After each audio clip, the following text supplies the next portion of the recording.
Well, thank you everybody to come to one more rich seminar series. Today, it's with great pleasure that I want to introduce you Professor Tracey SUTTON from Almus College, Natural Science and Oceanography. I met Professor SUTTON in 2004 during the Census of Marine Life project, MARICO, where he was studying the pelagic food web in the North Atlantic from the Azores to Iceland. And since then, each time we talk about the one of the largest but least known ecosystem, all of this pelagic realm, I always associate to Professor SUTTON. He is also been leading some revisions and describing the biogeography of these environments, and he's been leading several projects towards deep sea nectar and deep sea impacts in general. So without further taking your time, I will give the word to Dr. SUTTON. Please, Tracey. And thank you so much for being here. Well, thank you very much. It was a lovely invitation, and it's nice to kind of revisit these bits from the census. It was such a fantastic time for all of us that were involved, so it's really a treat. Well, today I'm going to present to you a synthesis of ecological research conducted along a mid-ocean ridge system, namely the northern mid-Atlantic ridge. These investigations have really given us some new information about the Atlantic in particular, but in many cases, they've also altered our perceptions about deep pelagic systems in general. So I'll be presenting some of the major findings in this talk. But first, I wanted to properly cite those who made this entire scope of research possible, if I could. Odd Axel Bergstad and Tone Falcon Haug in Norway at IMR led this project, the MARECO project that Anna mentioned. And my partner in crime for the fishes was Felipe Portero, a dear friend and just a joy to work with. So everything I'll show you is as much or more Felipe than it is me. Ingar Verkedal at the University of Bergen curated all the collections, which is non-trivial for sure. John Horn was one of the acoustics leads, so I'll show you some acoustics information. And Uwe Piekowski, Monty Preed, and Mike Vecchione were steering committee members, but also for me, they're really the people I've really tried to fashion my approach to science after. They're wonderful scientists and wonderful people. And then when I was started on this, I was at Hui working in their postdoc program, so I appreciate their latitude. Speaking of Monty, to those of you who might have expected to hear from him today, I share your disappointment. I would much rather hear from him than hear my voice. Hopefully I can present some interesting bits, some of which come from Monty himself. Okay, I watched some of the previous seminars in the series, and even as an ecologist, I have to admit that the geology of the ridge is truly fascinating. Okay, that's enough of that. Now let's get to some deep sea ecology. Specifically, let's talk about what lives above the ridge in the water column and kind of give a think about how the pelagic world and the ridge proper might interact with each other. Here's an example of that interaction. So what you're looking at is in a bioacoustics swath of the ridge just north of the Azores. So for those not familiar with bioacoustics, it's a fish finder, and when you send the acoustic signal down and there's something there and it bounces back, that helps you basically determine what the bottom looks like and what's in the water column. So what you're looking at in this big cartoon here, and hopefully you can see my little cursor arrow here. Okay, so this is a west to east transect just north of the Azores, and this is the mid-Atlantic ridge. So here you see this beautiful axial valley right down the middle, lots of other great valley features, some seamount features. Of course, this is highly compressed. This is about 300 kilometers. So if this is all the ridge, what about all this stuff in the water column? So that's basically what I want to talk about. When I say pelagic, I'm talking about offshore water column.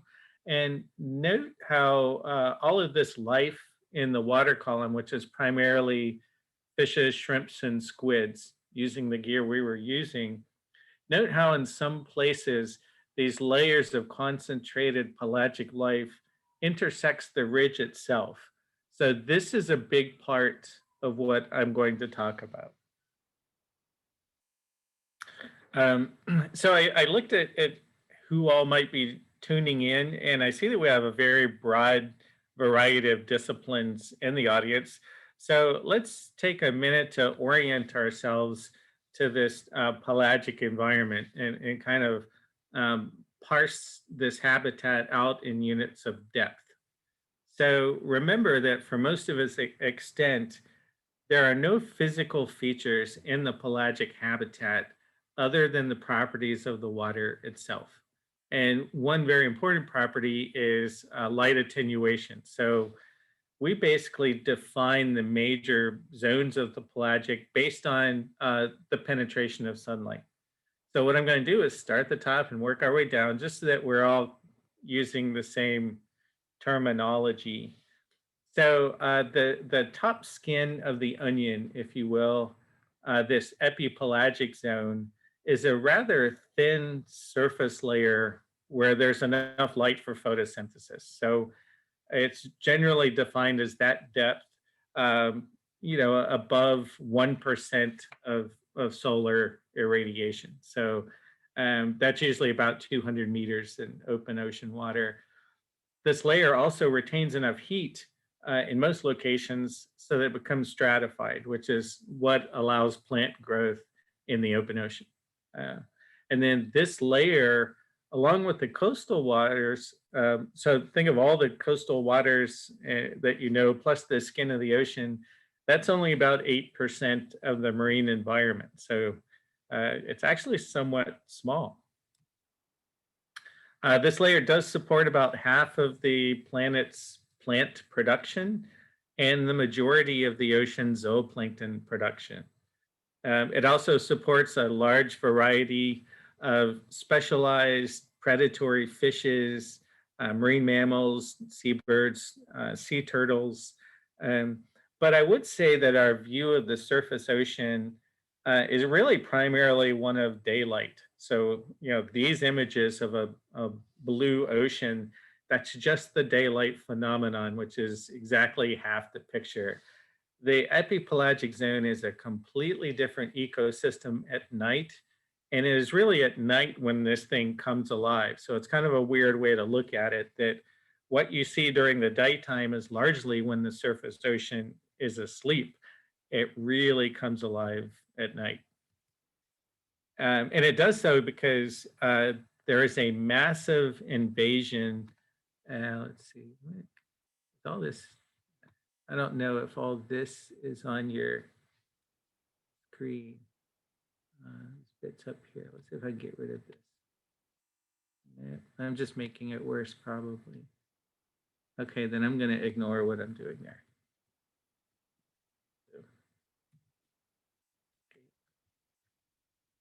Okay, now I've really messed things up, I'm afraid. I think I was trying to annotate. See, that's what happens when you put an ecologist in charge of this complicated machinery. Okay. All right. So the epipelagic zone at night is really just invaded by this massive flux of animals from below, generally to eat plankton, because as I mentioned, that surface ocean is where the plankton are. So these things swim up from below 200 meters to feed. And here's an example of this fish called a lanternfish. If you're wondering if these are headlights, the answer is yes. This fish actually has light organs on its face to be able to see in front of it. So if we slide down a little bit to the mesopelagic zone, there's not enough light here for photosynthesis, but there is enough light that the animals can tell the difference between night and day. And the animals hypothetically use this as a cue to perform vertical migrations, which is the largest synchronous movement of animal biomass on the planet. And it really happens every day. So we're going to talk about that a little bit more later. Among the fishes, the key players of this vertical migration are lanternfishes, which we just saw, so named because of their well-developed light organs, and dragonfish, so named because they're evil. So you can see this migration very well if we go back to that echogram that we looked at earlier. So again, this represents a 24-hour steam perpendicular to the axis of the mid-Atlantic ridge. And what you see here is at nighttime, the main bulk of the biomass is deep. And then at night in the evening, they migrate up. And then with sunrise, they migrate back down. So you get this massive flux of animals up and down. This is an extremely important part of the motor of the open ocean that sequesters carbon from the atmosphere. Without this active flux of animals coming up, eating plankton, and then going back down and respiring and excreting, the biological pump as we know it wouldn't function the way it does. One of the things about the animals of the mesopelagic zone is that bioluminescence is the rule. It's actually an exception when something is not bioluminescent. And that bioluminescence serves a number of purposes, one of which is depicted here. So remember what I said, there are no physical objects out there, so there's really nowhere to hide. And the main source of light, the sun, is always going to be straight up. So the light's fairly polarized when it comes down through the ocean. So if you're swimming along, if something is under you looking up, you're going to cast a shadow or create a silhouette. So what we see, the really cool use of bioluminescence, is the majority of fishes, their ventral surface is lined with photophores. In this case, they're literally aimed downwards.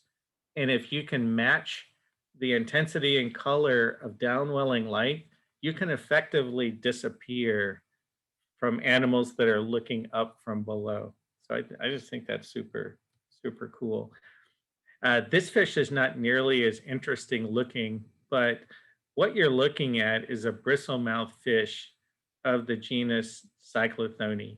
And the kind of key thing about this is it's been postulated that there are more cyclothone on Earth than all other vertebrates combined, including all other fishes. So it's kind of sad to think about it, really, that this kind of pitiful little fish is the average vertebrate on Earth, and everything else is kind of the exception. There's another group down there called dragonfishes, and they're with about 350 species of dragonfish. They're the most diverse family of fishes, or shrimps or squids in the mesopelagic zone.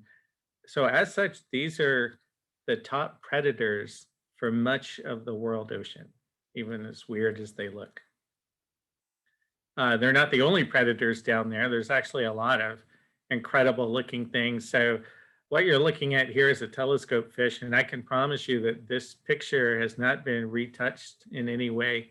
This was a fish we took in the Gulf of Mexico, and our extremely talented photographer, Dante Fenolio, took this picture of this fish shortly after it was collected. So there's some pretty crazy things down there. Okay, and then as we go a bit deeper, we're now into the bathypelagic zone, which is pretty much the ocean below 1,000 meters. There's no measurable sunlight. It's therefore hypothetically no diel signal from most of the world ocean. It's very dark, it's very cold, and we think it's relatively homogeneous because it's more or less under the blanket of the surface ocean. And there's some crazy things that live down there as well. No group typifies that more than the anglerfishes, this order of deep sea anglerfishes that where the females are horrific looking and the males are tiny little parasitic forms. They're the, excuse me, they're the most diverse group of fishes in the bathypelagic zone, which kind of goes to show you how harsh an environment that is. You have to look like this to be able to really make a go of it. I would mention that of these 138 species, most of them are known from less than 20 specimens collected worldwide, which is kind of a crazy thing to think of. Some of these fishes don't even look real, honestly. They look more like something someone might have dreamt up while on a severe acid trip. I wouldn't know that, but I hear it's like that. All right, so I'd like to finish our quick tour of the water column with 3 main points that are related to our chat today. The first is that the bathypelagic zone is huge. So here's a breakdown of the volume of the Atlantic Ocean. And you can see that over 3/4 of the entire volume of the Atlantic is bathypelagic.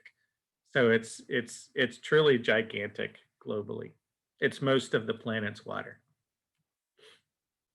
The second point is that we do not know much about it. So this is a very cool heat map from Tom Webb et al.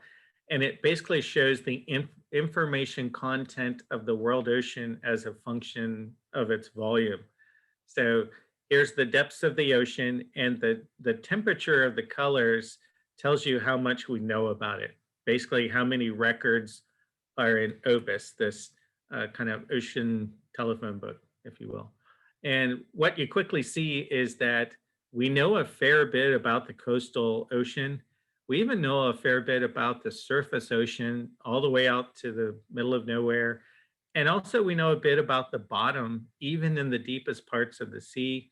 The largest gap in our knowledge of the world ocean is the bathypelagic zone. All right.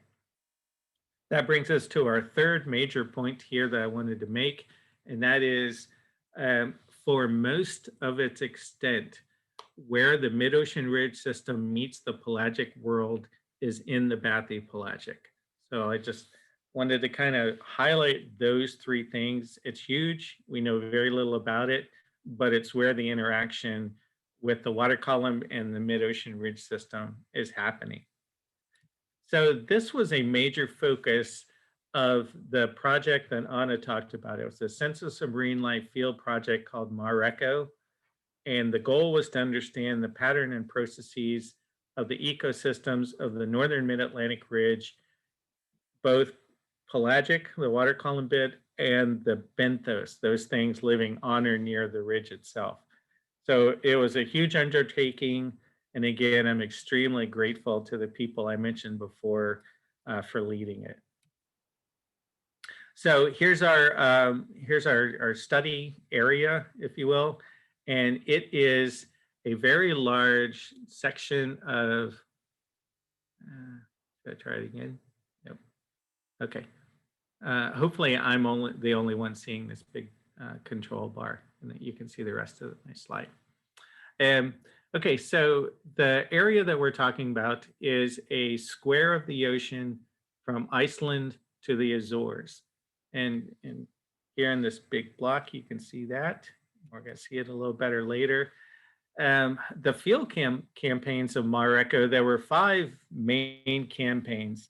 The first one was off Iceland. That was pretty fun. We had 30-foot seas. We ate rotten skate for dinner one night. All the lifeboat drills that you take before a cruise when you're heading out to sea, all of them were in Icelandic.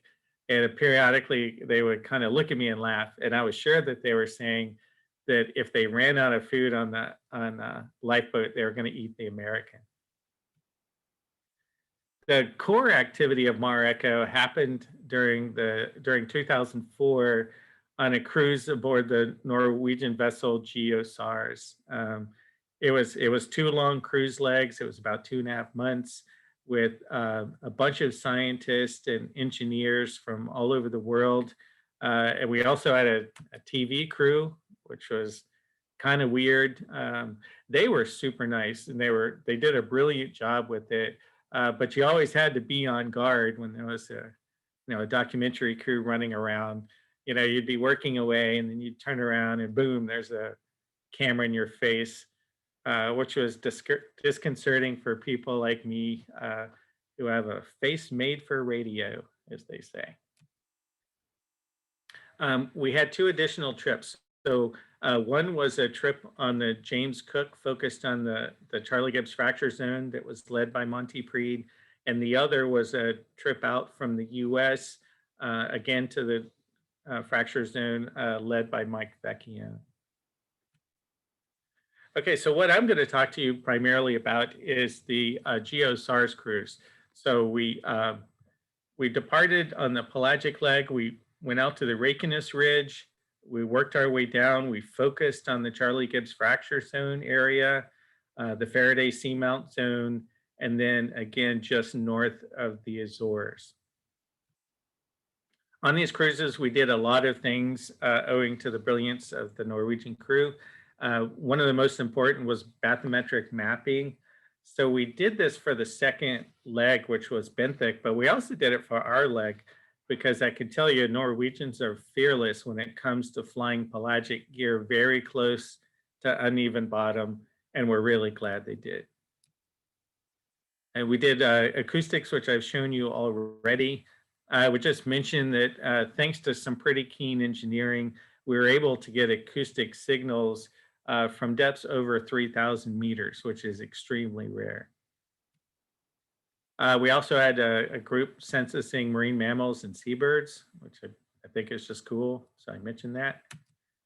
And then what I was involved in mostly was the trawling for pelagic nekton, because got to remember, before we went out, we didn't even know what was out there.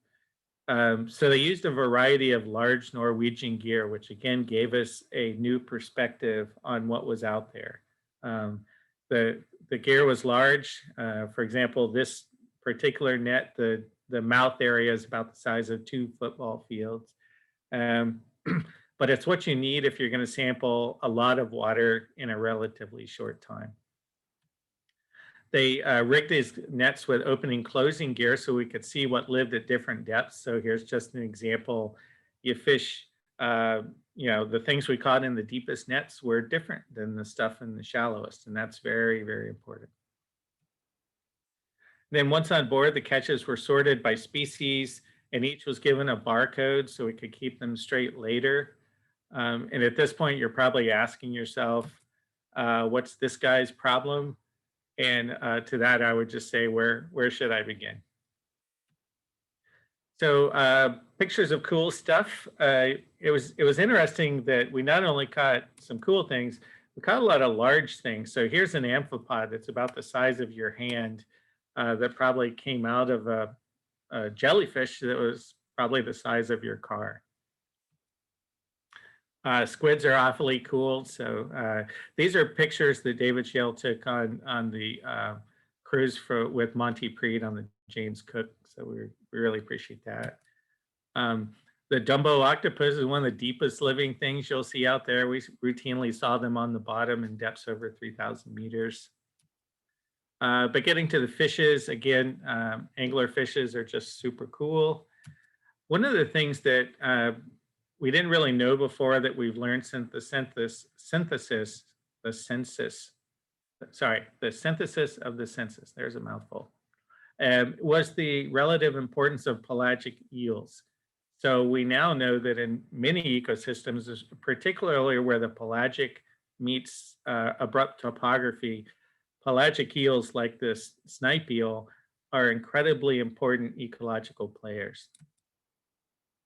Here we have a fish that's called a slimehead that's being held by a man that many people call a jughead. All right, so what we found was surprising in a number of ways. We caught more things than we thought we would. For example, we caught 207 species of fishes and 56 families in a month-long cruise. So, for example, this little guy right here is only known from 6 specimens anywhere in the world, and we took 3 of them on this cruise. So that new species, yeah, we also caught some deep sea giants, if you will. So, for example, most anglerfishes will fit comfortably in the palm of your hand. Here's one that we caught. This ginormous anglerfish caught off Iceland, the second largest anglerfish ever known, and it just goes to show you that not everything out there is small, and that if you use the appropriate size gear, you actually see a lot of things. So you've got to fish deep, but you also have to fish with a variety of gears to really see what's out there. Okay, we were somewhat shocked by the abundance and distribution of animals. So to kind of set that up, first I want to show you this graphic. So this is the distribution of fish biomass in the open ocean. And this is what we would consider to be the classical case. This is the Sargasso Sea. It's not near any rough topography. It's out over an abyssal plain. And what we generally see is an exponential or logarithmic decrease in biomass as you go away from the surface. So most of the biomass is in the top 1,000 meters, and then it dwindles rapidly as you go deeper, ostensibly because you're moving away from the base of the food chain, which is the plankton. This is what we saw over the northern mid-Atlantic ridge. So what you're looking at is here on the left, you're looking at abundance that's standardized for volume. So this is abundance in these various depth strata. And then this is biomass. We weighed everything we caught wet weight on the boat. And again, it's standardized for volume. So here's the shocker. And that was that the water column biomass of fish occurred below 1,500 meters, specifically between 1,500 and 2,300 meters. And as we looked for the reason for that, if you just isolated those pelagic trawls that came within 200 meters of the ridge proper, then you see this, that it is basically, it suggests that there's a topographic association of pelagic fishes once you get near the ridge proper. So it wasn't a radically different group of fishes. It was just more and larger of the fishes we were catching in the water column. So that was a real eye-opener for us. We did not expect that in any way. So these were net data. We could also see the same thing with our acoustic data, and we saw it along the whole length of the ridge. So basically what this suggests is that that pattern of more pelagic fish biomass near the ridge was not something that happened from one spot. We didn't catch one giant load of fishes that skewed the results. We saw this pattern from Iceland to the Azores. So here's another echogram off Iceland. And if you can see down here around 2,000 meters depth, there's a well-developed deep scattering layer near the ridge proper. And again, if we kind of work our way south, this is, again, here's the ridge crest. And we see this deep scattering layer of animals at 2,000 meters. If we go farther south again in the Charlie Gibbs fracture zone, we start to see evidence of piles of pelagic fish biomass at certain spots along the ridge. Farther south again, near the Faraday Seamounts, we were seeing pockets of pelagic aggregation in valleys. Now we're down in the Azores, and here we saw 2 layers. So we saw a layer of enhanced pelagic life at 1,500, in addition to that layer that we saw at 2,000 meters, and it was a consistent feature. So this is a completely different part of the Azorean mid-ocean ridge, and again, 2 well-developed layers well below 1,500 meters. So again, just to beat a dead horse, here's another view of same. So again, it shows that, okay, this was a real phenomenon and it was quite widespread. So that really left us to what's the final question that I'll talk about for a little bit, and that is, why would you have this biomass association with the ridge at these depths? What is supporting this biomass? So for that, we need to construct a food web model based on the data we had and also data we can glean from the literature. So here's what we would need to know to answer this question. We need to know what's down there. We need to know how much of it's down there. And we need to know how it is distributed both vertically in the water column and along the length of the ridge. We need to know what each of those things that we have now identified eats. And then we need to know how much they eat. So this is all relatively simple stuff, but I can tell you that the problem here is that, especially for ingestion rates, we don't have this information. Particularly the deeper you go, the less information there is. So it's one of the biggest gaps in biological oceanography. What are the vital rates of things that live below 1,000 meters? Okay, to determine the first question, the what, the how much, and the where, we use some what has become fairly standard suite of multivariate analysis. So we took our big, pile of samples from up and down the ridge. We did an analysis without any preconceived notions, and we let the data tell us where the assemblages were. And the end result looks something like this. So this is Iceland on the left, the Azores on the right. So we're just taking a zip right down the mid-Atlantic ridge. And the statistics told us that there were 12 assemblages of fishes. So here they're plotted as a function of location. And one thing, a couple of just gross patterns here, and that is in the surface layer, we had more assemblages. So this was basically your north to south gradient of species. As we get deeper in the mesopelagic zone, we find that subpolar front around the Charlie Gibbs fracture zone really differentiates what's north and south of that area of the North Atlantic. But then by far the largest assemblage of fishes was this widely distributed bathypelagic assemblage that was remarkably consistent from Iceland to the Azores. Okay, we now know what is there, how much, and we know how big each of these assemblages are. So we have the spatial component for the model.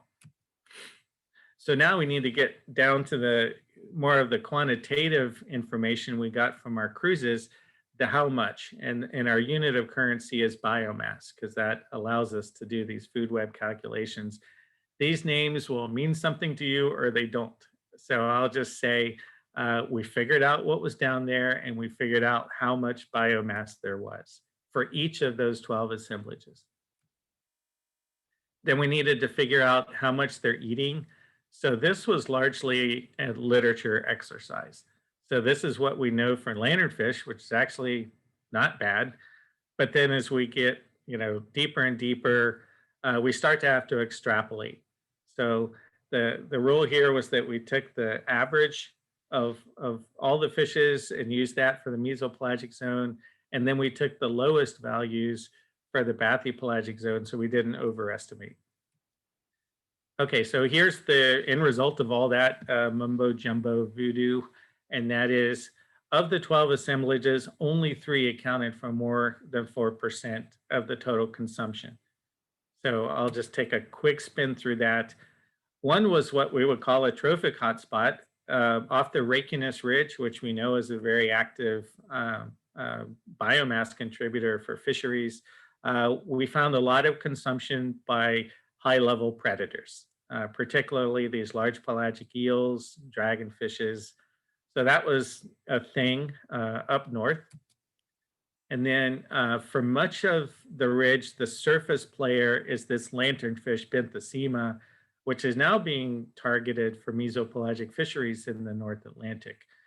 But they, just through their consumption of zooplankton, they're removing about a quarter of the whole fish assemblage, as are the dragonfishes that are eating that lanternfish. So the two of them combined are taking about a quarter of all the fish consumption. So here was the big surprise. The bathypelagic zone, where it kind of interacts with the ridge, is not irrelevant in an ecological sense. It's half of the total fish consumption of the Mar. So part of this was due to the large area covered by this assemblage. It's gigantic. But the other was that higher than expected fish biomass between 1,500 and 2,300.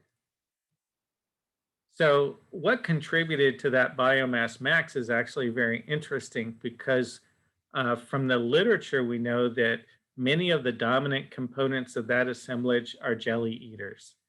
So as you probably know, jellyfish are considered a trophic dead end in the open ocean. We think as the ocean becomes more stratified, jellies will increase, and that's a bad thing for food webs, because we generally consider them, that's not the way it works.